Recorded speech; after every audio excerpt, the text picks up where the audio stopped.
കുടിക്കാൻ പൈപ്പിലും വെള്ളമില്ല, കുറെ കെറ്റിലും വെള്ളമില്ല. ആ മഹാമനുഷ്യന് വേണമെങ്കിൽ ഒരു നോക്ക് കണ്ടോളൂ, ചിരിക്കരുതേ. അതായത് പിന്നെ സ്വാമി ഞാനാണ് പത്മനാഭ ക്ഷേത്രത്തിലെ മൂർത്തി എന്നൊക്കെ പറഞ്ഞിട്ട് ആളിനെ നമുക്ക് മനസ്സിലായി. സത്യത്തിൽ ഒറ്റ ചോദ്യം എനിക്കുള്ളൂ, ആരാണ് സ്വാമി? ഞാൻ പത്മനാഭനാണ്, മഹാവിഷ്ണുവാണ്. ഒരു 3 നേരം ഇത് കൊടുത്തേ, ഒരു ദിവസം ഒബ്സർവേഷനിലിടാം. ബ്രഹ്മം വിഷ്ണു മഹേശ്വരൻ 3 ശക്തിയും ഞാനാണ്. പെട്ടെന്നുള്ള ഷോക്ക് കൊണ്ടാ, മറിച്ചൊരു ഷോക്ക് കൊടുത്താൽ മതി. അത് ഞാനാണെന്ന് സ്വയം തീരുമാനിക്കുന്നത് എന്തിന്റെ അടിസ്ഥാനത്തിലാണ്? എവിടുന്ന് കിട്ടി ഈ വട്ടന്? വീട്ടിലേക്ക് വട്ടൽ കൂടാ ഒന്നിളകിയതാണോ? 3 പ്രാവശ്യം ഇളകി, 3 പ്രാവശ്യം ചാടി, 3 പ്രാവശ്യം പിടിച്ചു. ചേച്ചി ഞാൻ ഇവിടേക്ക് കള്ളവണ്ടി കയറി വന്നിരിക്കണേ, ഇനി ഇവിടുന്ന് പോണ പ്രശ്നമേ ഇല്ല. എൻ്റെ കയ്യിലുള്ള കൈരേഖ, അതായത് ഞാൻ കണ്ടോളൂ, ഇതാണ് ആ രേഖ, എന്റെ കയ്യിലുള്ള രേഖ.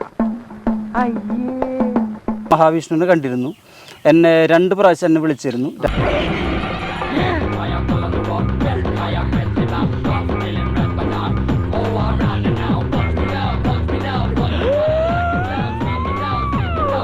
രണ്ട് പ്രാവശ്യം ഞാൻ പോയിരുന്നു. ഫസ്റ്റ് പ്രാവശ്യം പോയത് ബുള്ളറ്റിലും, 2ാമത്തെ പ്രാവശ്യം പോയത് ട്രെയിനിലായിരുന്നു. ഇളയപ്പറ്റൊരു കാര്യം വിറ്റാണ്, ആള് ഭയങ്കര വിറ്റാണ്. ഇതൊന്നും അല്ല, ഇതിപ്പോ കണ്ടോ. ഇത് ഞാൻ മഹാവിഷ്ണുവിനെ കണ്ടിരുന്നു. എന്നെ 2 പ്രാവശ്യം എന്നെ വിളിച്ചിരുന്നു. പൊട്ടൻ 2 പ്രാവശ്യം ഞാൻ പോയിരുന്നു. ഫസ്റ്റ് പ്രാവശ്യം പോയത് ബുള്ളറ്റിലും, 2ാമത്തെ പ്രാവശ്യം പോയത് ട്രെയിനിലായിരുന്നു. വട്ടാണല്ലേ? എന്നോട് ഒരുപാട് പേര് ഇങ്ങനെ ചോദിക്കുന്നു, അതെന്താ? ഈ 2ാമത്തെ പ്രാവശ്യം പോകുമ്പോൾ ഒരു ഉണ്ണി എന്ന് പറഞ്ഞ ഒരാളുടെ കയ്യിൽ നിന്ന് 5000 രൂപ കടം മേടിച്ചിട്ടാണ് ഞാൻ പോയത്. വിവരമില്ലാത്തവനാണെങ്കിലും സത്യം പറയൂ. ഇനി എന്താ അറിയേണ്ടത്?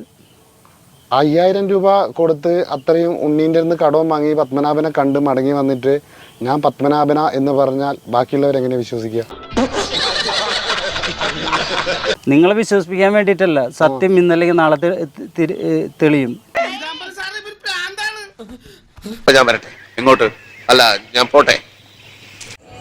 സബ്സ്ക്രൈബ് ചെയ്തിട്ടുണ്ട് പൊന്നു മോനെ.